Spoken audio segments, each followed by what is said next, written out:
Hi, I'm Laura Cox Kaplan. Welcome to She Said, She Said. My guest today is the amazing Kate Boyer. Kate is the CEO of luxury activewear company Anatomie. Anatomie has been included on the list of most disruptive brands just behind Allbirds shoes. And that, of course, was before COVID and this pandemic. We're going to talk to Kate about how she built this brand and how she has continued to evolve and pivot to meet customer needs during this very unique and scary time. Kate also has an amazing personal story. She was born in Soviet-occupied Budapest. We're going to talk to her about how that shaped her world view and how she found her love and created this brand. It's a fabulous story, and I know you'll be amazed and inspired by her. Kate, welcome to She Said, She Said. Hello. Thank you for Hi. having me. I'm excited, Laura.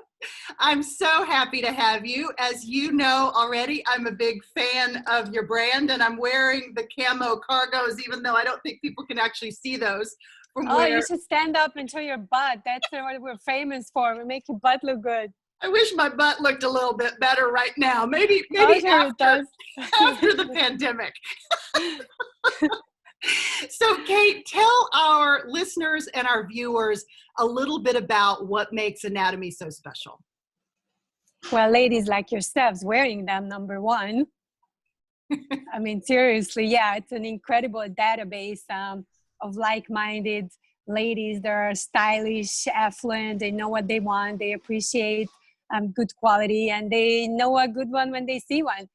So many times I say, you are the brand, I'm just the packaging. So with that said, what makes our product unique and the brand, right, is a really unique combination of the European high performance fabrics that we stick to since the beginning and the foundation of the company. I'm CEO and co-founder. So you're back at the source. I can tell you how it all started. Oop, my messages keep coming, sorry. And our tailoring, our craftsmanship, we work with these amazing 3-generation, family pattern makers in Europe. Many of them work for the Prada families, Armani. So we're part of that elite clique of designers, factories, pattern makers, sample makers. They just know what they're doing, the last couple 100 years. That's that. And then really the weight of the materials that we use are lightweight, stretchy, comfortable fabric combinations, I think is unique to the brand. The tailored fit, you look amazing. They're fitted but not tight. That's very hard to do in our industry. Yep. So we're known for that. And also we designed the pants by body type. So, the name Anatomie speaks for itself. So if you look it up in the dictionary, it means the perfect analysis of a human body and its moving parts. So that's who we are. We designed the pants by body type. We started with 1 over a decade ago. Now we have 9 as we grew and expanded and started selling to more ladies in different shapes and sizes and, all across the world. So that makes us very unique that we have such a body conscious, approach to designing. We are more of a smart solution-based brand, right? We're more practical. We're not so trendy. We're trying to be, and we are, timeless, seasonless, ageless. It's another thing that makes us unique, how we have mom, daughter, grandma in the brand. Not many clothing companies can do that and make everybody look good and, age and time appropriate as well. So it's a long list. I can talk all day about what makes Anatomie unique.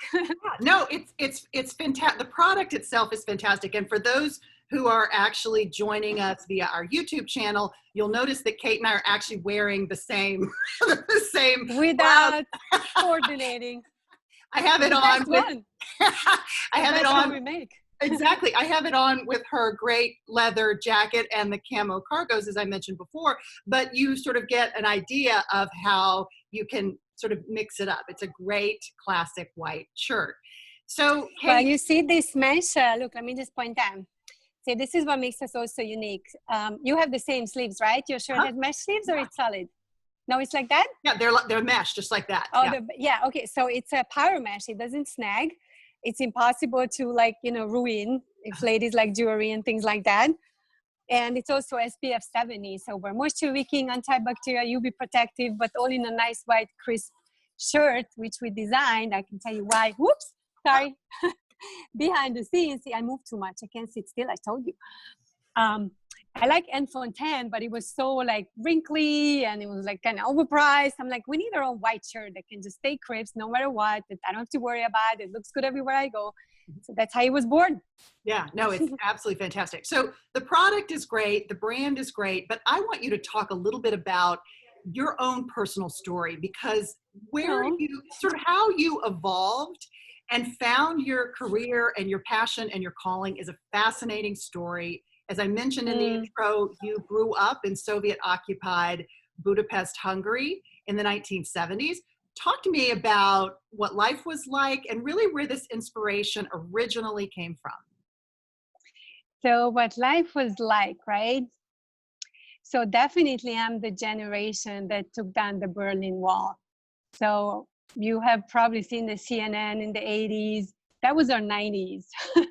America in the 80s was, Eastern Europe in the 90s. We had like a good decade of delay of getting Rambo and all those movies in, right? But what my life looked like. So I grew up in a little house that my grandparents built themselves, right? And when my parents got married very young, they started building on top of it. So we lived very close to the grandparents, literally one door away. I was like this tight with my grandma, God bless her. And yeah, it was like, four of us with my brother and my parents in a little tiny home. And we were happy as heck, We did everything together, walked to school every day. Was a competitive gymnast. That was part of the, the education back then. I spoke Russian fluent. All the teachers were Russian in the school for a long time. Kind of expected. Gymnastics was sort of an expected thing for you. Is that right? But for everybody, we had no choice. That was part of the communist thing, is they were all equal, which I could never understand. Like I just felt like I had more in my heart and soul and balls to do with my life, right?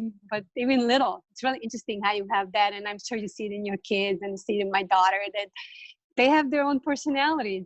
And in our times back then, in those years, that was kind of not acceptable. There was no entrepreneurship. Everybody worked for the government, but people had like a nice, stable life. So when things changed in 1989, my grandparents, for example, didn't understand what's the good thing about all this market freedom. And all of a sudden we had homeless people. And, we didn't have that back then, because when people are equal, everybody has like a very small little, let's call it salary, right? You eat and that's it. Right? And then those who wanted more left the country. And I was one of those, hitchhiking out 18 years old. Can you imagine my dad? I left with a group of athletes, Olympic athletes. I grew up with the kayak and canoe team, Hungarian boys. They were all 6 foot tall, 230 pounds, super handsome. And then me in the pack. So we hitchhiked out, landed in France at the end of the journey. And I ended up finishing my MBA in south of France. So I speak French fluent as well. And then, yeah, that was, my upbringing gave me a very disciplined, structured environment, a lot of gray colors, which was a sharp contrast to what I've seen south of France. Imagine that against Monte Carlo, right? Right. So lots of colors, a lot of beautiful moms and daughters shopping together. I'm like, oh my God, these ladies are so powerful, and everybody's in their jeans. This doesn't look so comfortable. Like I had this little thing in my head going, right? So to pay for school, I was teaching fitness, and my team became national champion in France 3 years in a row, because I was this tough Eastern European gymnast background coach turned student. And we made the first outfits for them to travel, train, and compete. And we didn't have a lot of money, so we needed very resistant fabrics. So I always thought there's beauty in resilience. And we still use like the fabrics you're wearing today in the white. That's the original Anatomie material we use, because it doesn't wrinkle, it washes well, it lasts forever. So we really stand for a lifestyle with durability and sustainability that's kind of like the opposite of fast fashion, because our line is built to last, and it comes from this background of, necessity, need, and survival. Yeah. So did you grow up knowing how to sew? Like, how did you get from the point of sort of figuring out this team needs outfits, you need, active wear that's actually durable, that doesn't wrinkle, that ultimately is what became this brand. But how did you learn the fashion, the construction part of the business, if you will? Well, I didn't, and never did. I never wanted to, and I still don't want to. So, How did you do that? but You found people to ultimately make the products. right. So a friend of mine, okay, I don't know if you can podcast this, but we were making fake Adidas t-shirts in my country back in the days as young people and selling them, right? So my friend had this little factory with like 6 sewing ladies, that we would buy the fabrics in Italy and France where I was living, and I would bring them back, and then they would be cutting and sewing. So as I started making, the outfits for my team, I used that little unit. And at 22 years old, I had 50 sewing ladies in Hungary working for me. It's pretty scary. So that's what happened. The factory expanded as my business grew, and the stores picked up the brand. And I was working with some big retailers, very young, while I was doing my MBA. Yeah. And the story ends, well, it doesn't end, it kind of starts. The real anatomy, as you know, it starts when I saw a TV program about St. Bart's, and got a one-way ticket out of France, ended up in the Caribbean, did a lot of trunk shows on the yachts and the islands, and met some amazing American ladies like yourselves who said, Kate, this is incredible. You got to come to America. There's nothing like it. So keep in mind, back then I didn't even speak English, but started adventuring out, transited through Miami, and met my husband, who was doing menswear at the time. So to your question, how do we know how to sew? He did. He's the true dyslexic artist who's drawing and sewing, and he knows fitting and loves production and loves going to the factory. So it was kind of like a marriage made in fashion heaven. And we ended up making a baby like a decade later. We were busy selling clothes. But it took about a year for the business to turn into monkey business, into a collaboration. And we've been partners ever since, almost going on 20 years now. And I think we make a good team because we complete each other. It's kind of like yin and yang. I can see on more numbers and data. So when you look at our logo, we actually look behind the scenes anatomy. I'm about to prove this. See the little square in the circle with the anatomy girl in it? So it's like art and science. Trying to put what's the English expression, a square pig in a round hole? Right. That's what it looks like when you work with your husband. So your husband, Sean, is he, what Yes. is his title? He's the artistic director, Right, he's the creative director, and Creative he's director. really, really talented. Okay, all jokes aside, he has an incredible eye, very connected to our customers. When we launched the brand, we were very European. The fit was small, it was very lightweight, and it was kind of expensive because we use these high-end fabrics. So we had to prove ourselves on the market. And America is tough because you guys react to change and you try new things, but if it's not good enough, it drops like a hot potato. So we had to prove that we have staying power, and we did over 600 events the first 4 years when we launched the brand.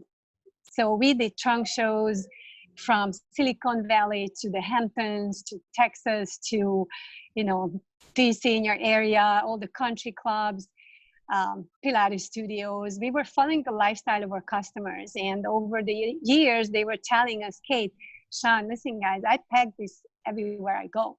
We went to Africa, we did trips to Machu Picchu, I went to Asia, we were in Europe for a week, I wore 2 pairs of pants, 6 days straight. That's when we realized we are this luxury travel brand. Yeah. And we went to the top of the food chain with the Forbes Travel Guide, NetJets, Inspirato, Virtuoso Travel Agents. So we started branding ourselves along with these companies, and that's the anatomy you know today. Yeah. So I know as a result of COVID and the pandemic, there were a number of things that really changed pretty dramatically for you in terms of the wholesale piece of your business, as I understand. So you've got the direct-to-consumer piece, which you've always had.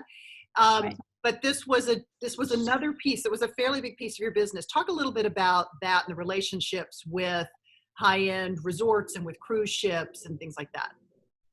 So 50% of our company was wholesale, and the other 50% was direct-to-consumer e-commerce. It slowly evolved from the direct selling model to 300 plus specialty stores. You mentioned hotel, resort, spas around the world. They carry anatomy, and I think they will come back around little by little. But right now, as everybody knows, they're completely shut down. So we were, at the end of February, we were 28% above or 40% up budget for the year, right? And then the whole thing was just like a big slap in the face. So very quickly we had to pivot. And this is where some of my Eastern European survival skills come in place, where, we don't give up, right? So I haven't missed a day at work. It's close to my house. Some of the team is working from here, some from home. And the focus became, I had a meeting and I said, listen guys, 90 days, at least we are direct to consumer only, we're digital only. So we had to learn to focus all of our efforts to, some of these live IGTV sessions we have had, to refocusing all of our marketing. I mean, imagine several agencies under contract with big budgets, that had to okay, forget your 2020 plan, guys. We need to rewrite the whole thing. I have my vision board behind me. Look, I'll show you. Yeah, it's all brand new. I had to wipe it out. Everything that we planned, changed. Yeah. So it's one thing that the cruise ships are not going anywhere and the hotels are closed every single Four Seasons, Ritz-Carlton, Canyon Ranch, Montage property, right?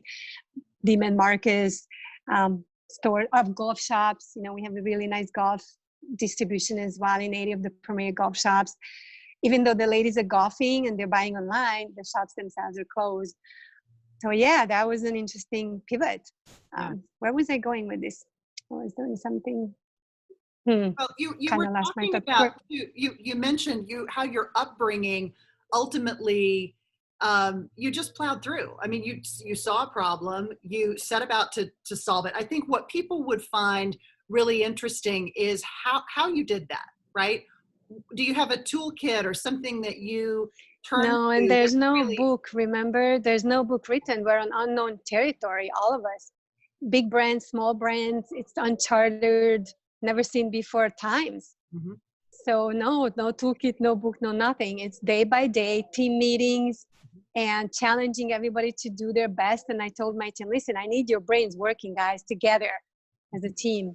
It cannot come from Kate and Sean just alone, figuring this out.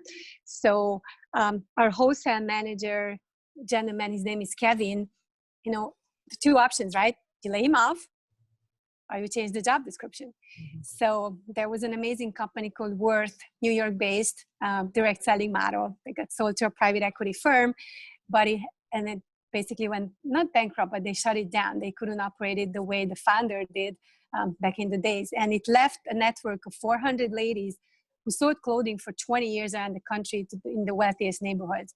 So we picked up the phone and I said, who was the top performer? I need them in Anatomie. And now we have a team lead and a team of 15 ladies soon to be announced.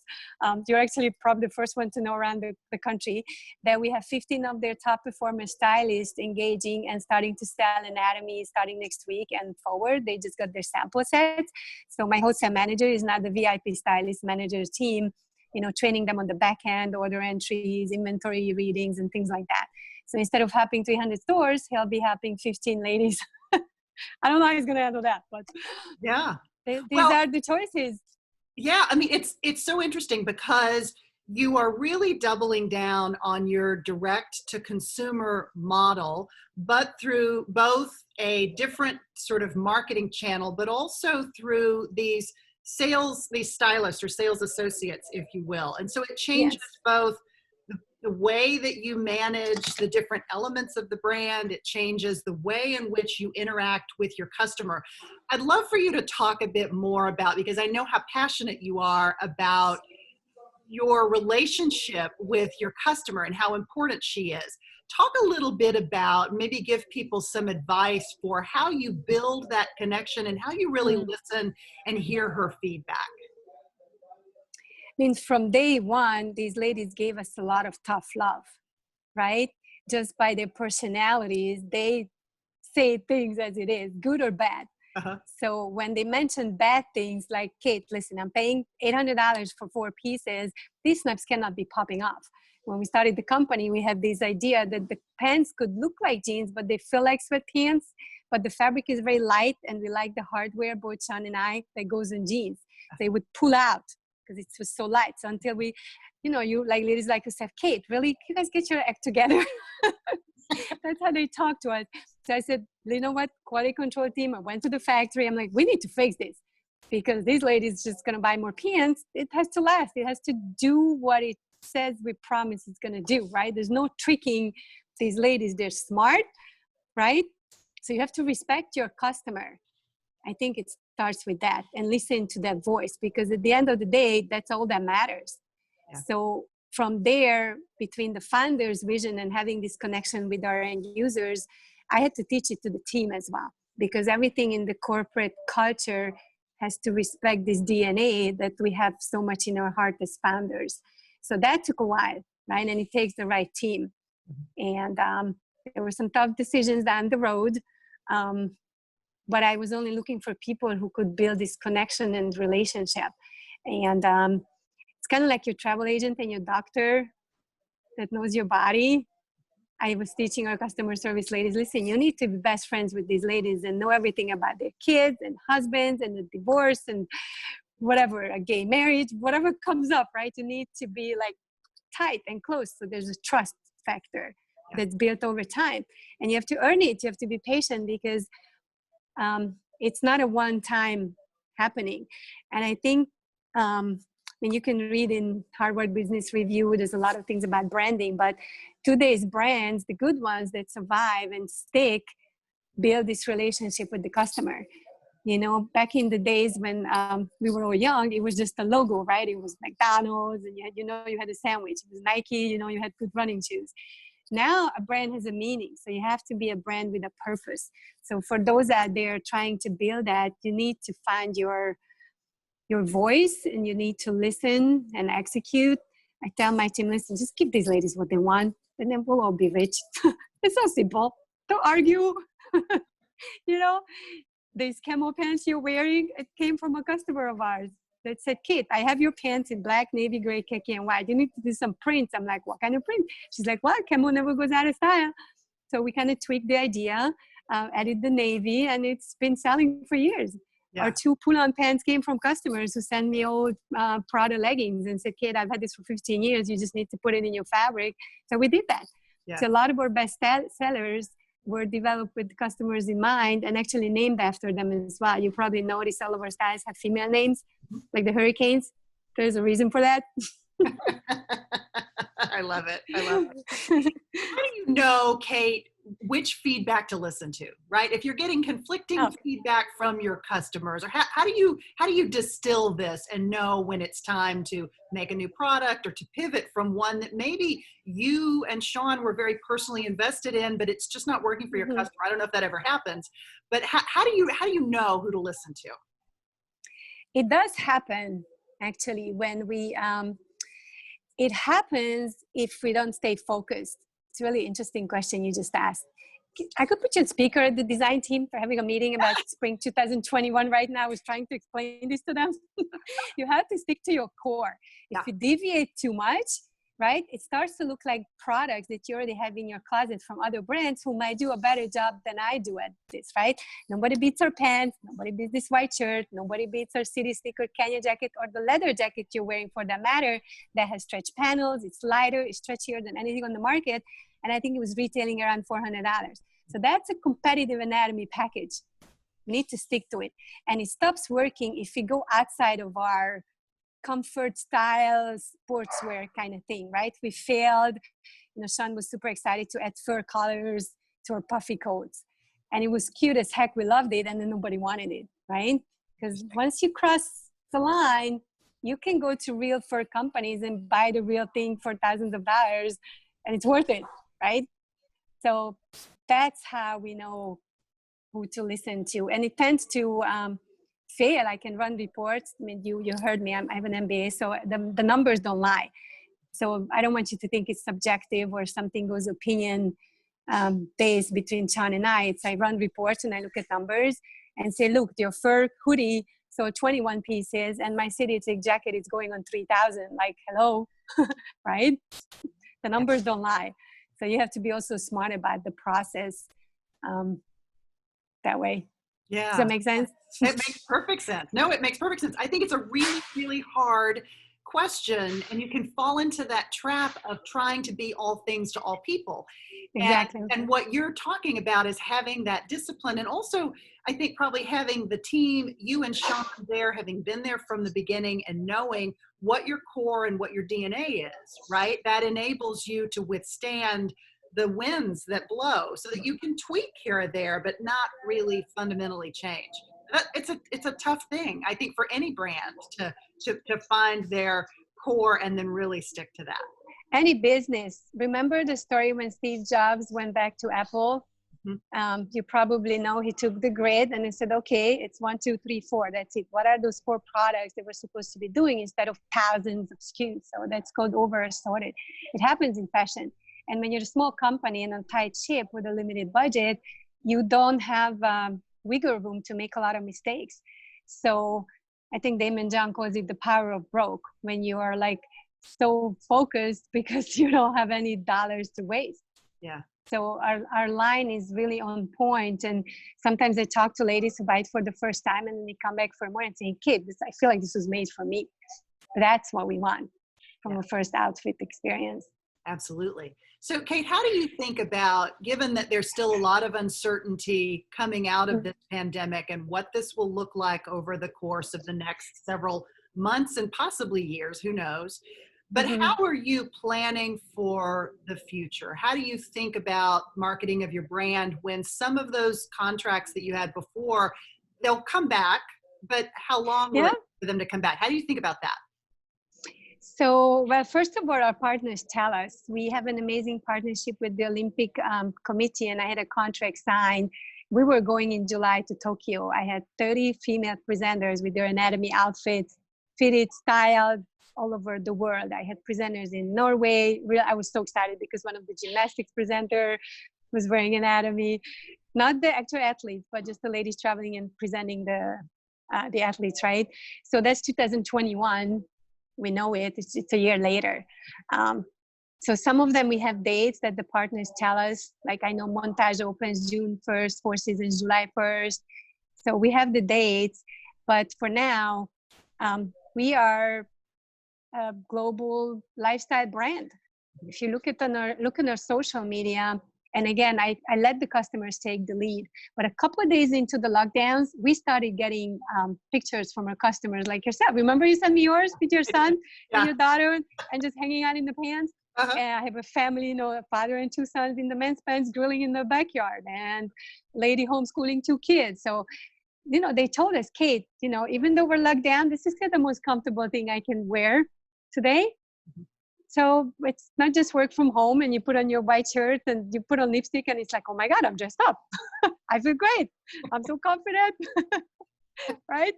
So you have like a sense of sanity, right? The sense of normalcy is really interesting. So did I answer your question? Yeah. Kind of? Yeah, you absolutely did. I mean, I think it's such an interesting question and it's almost impossible to answer, but it is something you have to try to plan, even though there is so much uncertainty and what that looks like. And I would assume, Kate, given that you're really connecting in perhaps maybe an additional way with your customers through Instagram and through social media, I assume you'll continue those channels and really try to build up the content around it, which I think is sort of an interesting element of showcasing your product.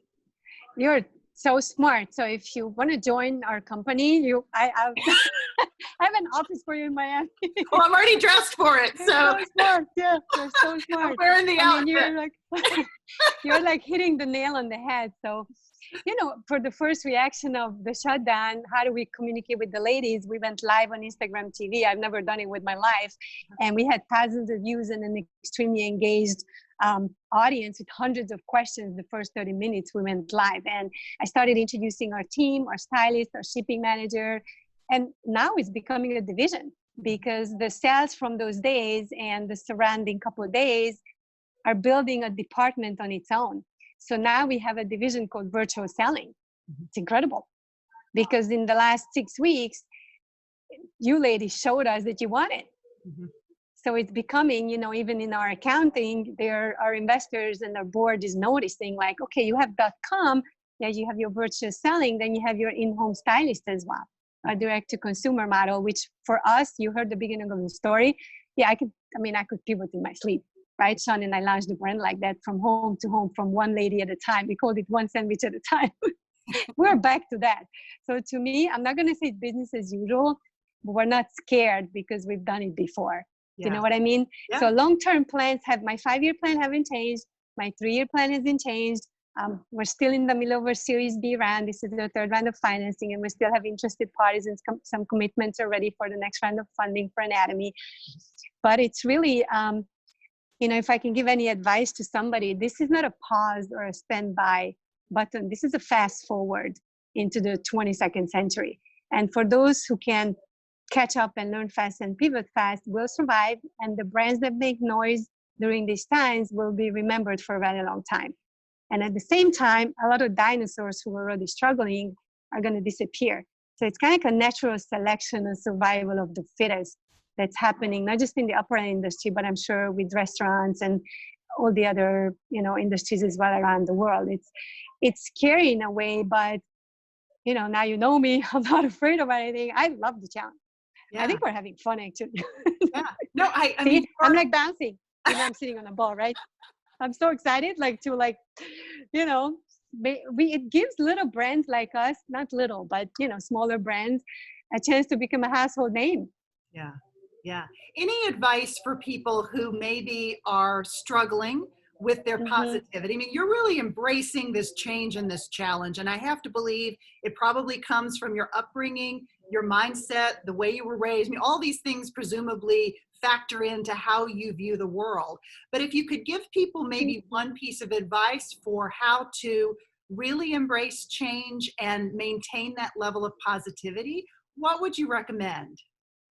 It's hard. So I try to look at the glass half full, right? And, in all honesty, I don't watch the news. And when it all started, I did in the beginning, and then I stopped because it's just too much negative. So when my husband watches the news in the morning, I take the dog for a walk, and I even take my daughter out, right? And then she gives me flowers. Look, I got this morning. And she's 5. Your dog's 5. Yeah, see, how could you not look at the bright side of life? So if you have little kids, they'll show you the way out, because they are in a little bubble and so cute. Let's help. Yeah. We adopted Luna, little American bulldog. She's barking. Get some help. We have a board of directors and almost 40 shareholders, and I talk to each one of them about different topics. So when I had some tough choices with employees, furloughing people and even letting one go who was actually my triathlon coach, and I love the guy, and he just the first one who had to go because he was linked to our cruise business that might not come back for a year. So, and then I made some calls and said, how should I go about this? Can you help me? So get some help, talk to people you trust, whether it's friends and family or other business advisors. It's also interesting how you have people's eyes and ears. So if you want to communicate, you can catch people who otherwise wouldn't listen, whether it's LinkedIn or another social media platforms. I mean, look at us talking to each other, right? Right. We're like the living proof. Yep. So look at the bright side, cook some good food, spend time with kids and dogs, get out a little bit. I tell my daughter, even though the beaches are closed, my computer had that. Even though the beaches are closed, you're going to laugh, but we climbed over the fence, we jumped in the water, and then ran back to the car. So misbehaving is fun. We didn't get arrested. Once actually we took a paddle board to a little island. I live in Miami, and the police boat picked us up. So Charlie was like, Mommy, are we going to jail? I'm like, no, they're just taking us home. So we got dropped off at our house. Mindsets are hard to change. Yeah. But there's, whether it's little activities like that or a nice meal with the family or, getting dressed up in your anatomy outfit and putting some lipstick on so you feel better about yourself. Definitely don't stay in your sweatpants, ladies, because that's dangerous. That's like giving up on life so bad. These pants are tight, right? So you're going to stay fit. So they stay the same size after. Right. Well, as I think I disclosed to you, I actually had to buy 2 pair because my skinny cargo pants are a little bit snug at the moment. So we have 2 sizes. Oops. See? They're Right. So stretchy though. I'll have the mediums for sale at some point after all this is over. Yeah, you will recycle them. Exactly. And definitely our advisors help a lot through some, like business-wise. It's interesting because I could never really talk to my parents per se, because we're like a different world, it's very personal. So my dad was a chemist and my mom worked in logistics. So we never talk about the business, actually. It's interesting. Yeah. But if you have friends and family and advisors, that's helpful. Yeah. It's helpful. Yeah. Kate, this has been fantastic. I really appreciate you joining me. Your perspective is so inspiring, as are your great clothes. So I really appreciate you spending the time with us today. Thank you so much for having me. To learn more about Kate Boyer and her company Anatomie, check out the show notes for this episode. I will include links to the company as well as some other great details that I think you might find really interesting. As always, I am so grateful that you've chosen to spend your time with us. Please let me know what you think. Be safe and take care.